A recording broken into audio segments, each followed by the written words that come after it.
Quels sont les blocages inconscients qui empêchent les coachs, les thérapeutes et de manière générale les entrepreneurs de trouver des clients? Dans cette vidéo, nous allons parler des 4 principaux blocages qui vous empêchent aujourd'hui d'avoir plus de clients et surtout de faire votre activité avec plus de facilité et plus de fluidité. Ces blocages, je les ai rencontrés moi également. Tous mes clients les rencontrent à un moment ou à un autre. Ça fait 3 ans que je les observe et maintenant, je sais exactement comment vous les expliquer pour que vous ne fassiez pas ces erreurs. On parlera évidemment du manque de clarté, on parlera du syndrome de l'imposteur, le sacro-saint syndrome de l'imposteur, on parlera des blocages autour de l'argent et enfin du syndrome du sauveur. On va commencer tout de suite avec le premier et le plus fréquent. Et le plus fréquent, c'est quoi? C'est le manque de clarté. Le manque de clarté, qu'est-ce que c'est? De manière générale, le manque de clarté, c'est le fait de ne pas connaître sa cible, ne pas connaître la douleur de sa cible, ne pas savoir ce qu'on va lui vendre en fait. On sait qu'on vend du coaching, on sait qu'on vend de l'accompagnement, mais on ne sait pas ce qu'on vend en fait, tout simplement. Et ne pas avoir confiance du coup dans sa capacité à délivrer, sa capacité à tenir en fait sa promesse, rien de plus. Le manque de clarté s'opère systématiquement à cause de ces choses-là, mais il va se traduire dans vos mots, de par votre inconscient, par je ne sais pas quoi faire, je ne sais pas par où commencer, je ne sais pas vraiment où trouver mes clients. Mais si vous ne savez pas où les trouver, c'est parce que vous ne savez pas précisément qui c'est. Si vous savez précisément qui c'est, vous savez précisément où les trouver. Derrière, je ne sais pas quoi mettre dans mon offre, c'est parce que vous ne savez pas précisément quelle est la douleur de ces clients. Nécessairement, si vous ne savez pas quelle est la douleur, vous ne savez pas comment la résoudre. Enfin, vous n'arrivez pas à créer votre offre à cause de tout ça. Et le problème, quand votre offre n'est pas claire, c'est que vous ne pouvez pas avoir confiance dans votre capacité à délivrer. Je vais vous donner un exemple. Imaginons que j'ai choisi que ma cible, ce soit les conducteurs de Fiat qui ont crevé un pneu. Allez, la douleur, c'est ne plus pouvoir conduire. Parce qu'avec un pneu crevé, on ne peut plus conduire, rien de nouveau sous le soleil. Donc mon offre, c'est réparer ton pneu. Et vu que ma cible, c'est seulement les conducteurs de Fiat qui ont crevé un pneu, je peux en plus me positionner en spécialiste national des pneus Fiat. Ça, pour le positionnement et le branding, c'est extraordinaire.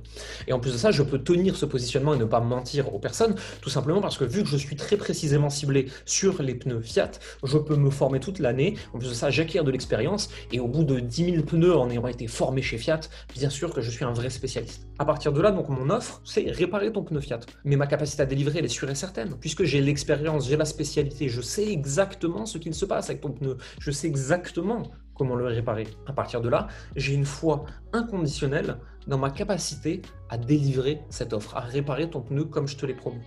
Et donc, avec cette foi, cette certitude, la certitude, c'est quelque chose d'extraordinaire. La certitude, ça va vous amener la conviction en termes de vente. C'est ce qui fait que vous allez réussir à vendre à tous les coups à partir du moment où vous avez la clarté. Et là, vous voyez qu'en amenant cette précision, cette certitude, moi je le fais avec mes clients toute l'année, donc je sais exactement ce que je fais. Si vous voulez en savoir un peu plus, vous cliquez sur les liens dans la description. Le manque de clarté est à l'origine de tout quand vous n'arrivez pas à faire de vente, quand vous n'arrivez pas à parler des prospects, quand vous n'avez pas à augmenter votre audience. C'est toujours le manque de clarté. Maintenant, ce qu'on va faire, c'est qu'on va revenir à ce qu'on regardait initialement. Donc le manque de clarté, on l'a réglé. On l'oublie, on ne va plus le voir. Maintenant, on a également le syndrome de l'imposteur. Le syndrome de l'imposteur, qu'est-ce que c'est? Le syndrome de l'imposteur, globalement, c'est je ne suis pas assez bon, c'est qui suis-je pour? Qui suis-je pour facturer ce prix-là? Qui suis-je pour les aider? Qui suis-je pour blablabla? De manière générale, c'est systématiquement le syndrome de l'imposteur, c'est de la dévalorisation. Vous allez baisser votre image, vous allez vous dévaloriser. Alors ça peut être lié à votre enfance, ça peut être lié à votre éducation, à l'école, c'est des gens qui vous ont dit pour qui tu te prends. Et donc finalement, c'est ancré dans votre cerveau pour qui je me prends. Sauf qu'on l'a vu précédemment, avec notre clarté, si on sait précisément qui, si on sait précisément où est-ce qu'ils ont mal, quoi, si on sait précisément comment les aider, et qu'en plus de ça, on a l'expérience pour le faire, est-ce qu'on est encore en capacité de se dévaloriser? Bah non, plus du tout. Et donc hop, notre dévalorisation, elle disparaît. Et notre syndrome de l'imposteur, il disparaît également. Alors, le syndrome de l'imposteur, c'était un peu facile aujourd'hui, surtout dans la théorie, dans la pratique, ça sera un peu différent. Mais souvenez-vous, c'est toujours pareil, c'est toujours la cible, la douleur, comment on les aide, et avec l'expérience. Avec ça, vous résolvez 99 problèmes des blocages inconscients que vous avez. Maintenant, c'est pas tout. Ok, très bien, on a résolu notre problème de syndrome de l'imposteur. Maintenant, on a quand même encore beaucoup le syndrome du sauveur. Et celui-là, il est chiant. Le syndrome du sauveur, qu'est-ce que c'est? C'est en face, vous avez des gens qui souffrent, vous êtes un humain, vous avez envie de les aider, c'est pour ça que vous faites ce métier. Donc, vous avez envie d'en aider plus, vous avez envie de donner beaucoup, et donc la conséquence directe, c'est que vous allez vous faire bouffer. Vous allez vous faire bouffer par les gens qui n'ont pas d'argent, vous allez vous faire bouffer par les gens qui souffrent, vous allez vous faire bouffer par vos clients qui en voudront toujours plus de vous, et c'est normal qu'ils en veuillent plus de vous, c'est pas eux qui ont un problème, c'est à vous de poser un cadre, c'est à vous de poser des limites et de dire Notre accompagnement, il est ici. Si ce que tu me demandes, c'est là, c'est pas avec moi qu'il faut le faire. Ou alors, c'est un surplus, etc., etc., etc. Le syndrome du sauveur, c'est penser que tu es un pompier et que ton but, c'est de sauver l'humanité. Sauf que nous, on n'est pas pompiers. Nous, on n'est pas là pour sauver les gens.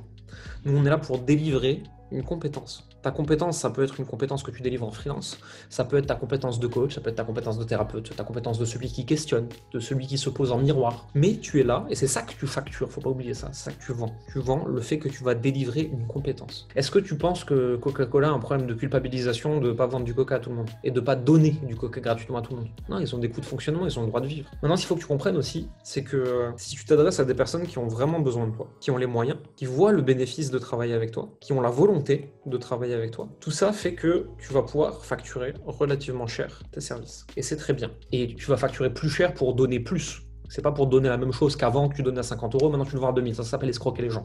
Non, non, tu vas donner plus. Tu vas apporter plus de valeur. Si tu fais ça, tu vas pouvoir vivre avec peu de clients. Et donc, la conséquence directe, c'est que tu auras beaucoup de temps. Ce temps, c'est toi qui choisis comment tu vas l'utiliser. Tu peux choisir de faire du bénévolat. Tu peux choisir de donner de l'argent que tu as récupéré, beaucoup. Tu peux choisir de créer une offre pas chère pour ceux qui ont vraiment besoin de toi et qui n'ont pas d'argent. Ou alors tu peux choisir en fait de vendre plus de ton offre chère et de gagner plus d'argent. C'est tout à fait ok aussi. Mais du coup, il faut comprendre que c'est parce que tu factures cher certaines personnes et que tu n'aides pas tout le monde que tu vas être en capacité au final d'aider plus de gens. Et donc si tu veux vraiment les sauver, si tu veux vraiment les aider, si tu veux prendre leurs responsabilités, même si je te le déconseille, tu as la responsabilité de d'abord te débrouiller pour faire prospérer ton entreprise et ton activité. Une fois que tu es prospère, tu peux faire tout ce que tu veux. Et ça, c'est fantastique. Donc on a vu comment résoudre une bonne fois pour toutes ce foutu syndrome du sauveur.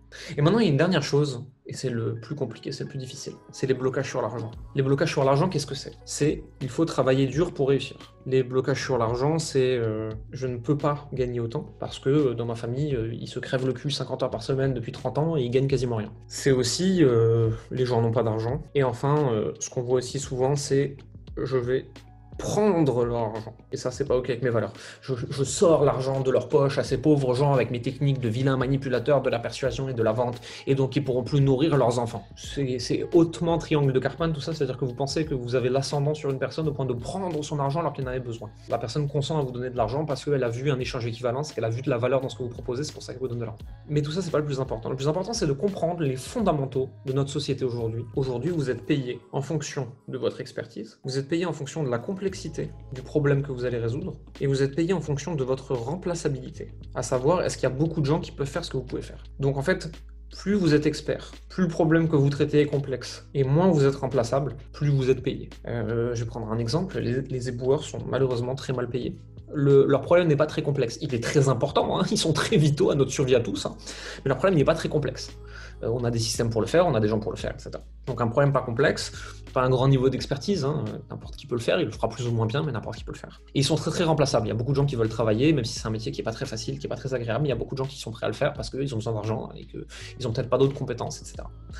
Donc pas d'expertise, pas très complexe, très remplaçable, très mal payé. Malheureusement, c'est le cas de beaucoup de services indispensables à notre société. C'est le cas des assistantes, des infirmières. Infirmières, c'est encore un peu au-dessus, mais j'ai pas les termes exacts, mais des personnes qui assistent tout notre personnel médical. Voilà, très mal payé, très nécessaire. C'est le cas de nos policiers, c'est le cas de nos pompiers, c'est le cas de nos éboueurs, c'est le cas de tout ce qui fait fonctionner notre société. C'est assez mal foutu, mais le monde capitaliste est comme ça. Après, vous pouvez décider de le quitter, mais si vous décidez de vivre dedans, il faut juste accepter. Ceci est un fait. Vous pouvez essayer de le changer, c'est pas le problème, mais c'est le fait actuel, c'est le postulat actuel, c'est le paradigme du moment. C'est comme ça. Donc ensuite, faites sans ce que vous voulez, mais c'est juste à accepter. Donc à partir de là, il faut voir que plus vous avez d'expertise, plus vous résolvez un problème complexe et douloureux, moins vous êtes remplaçable pour le faire, plus vous êtes payé. Et donc à partir de là, on comprend que facturer en fait 2000 € ou même beaucoup plus pour son offre, c'est pas si compliqué parce que en fait ça s'accorde à ça, tout simplement. Si vous comprenez ça, vous verrez que vous aurez beaucoup moins de blocage sur l'argent. Donc les blocages sur l'argent, ils ont disparu. Maintenant, si vous voulez aller plus loin avec tout ça, voici ce que je vous propose. J'ai créé un challenge de 7 jours. C'est juste 7 jours, c'est complètement gratuit. Dans ce challenge de 7 jours qui est fait pour les coachs, les thérapeutes, les professions d'accompagnement, on va voir avec vous comment trouver votre cible, comment trouver sa douleur. On va voir avec vous comment créer votre offre. On va voir avec vous comment créer une audience d'acheteurs. Et ça, c'est très important. On va voir avec vous comment donner envie d'acheter. Ça, c'est encore plus important parce que vous n'allez pas vendre. Donner envie d'acheter. Tout ça, on va le faire en 7 jours. On a déjà beaucoup de personnes qui ont réussi à faire leur première vente en 7 jours. On a des personnes qui ont gagné 1 500 €, 2 000 € et certains qui ont fait jusqu'à un premier mois à 12 000 € simplement à partir de ce challenge de 7 jours qui est complètement gratuit. Je vous mets le lien directement autour de cette vidéo, en dessous, au-dessus, à côté. Et surtout, je vous dis à très vite. Maintenant, si vous avez la moindre question par rapport à ce qu'on a vu aujourd'hui, posez-la simplement en dessous de la vidéo. Je serai ravi d'y répondre. Et à partir de là, je vous dis à très bientôt. Bye.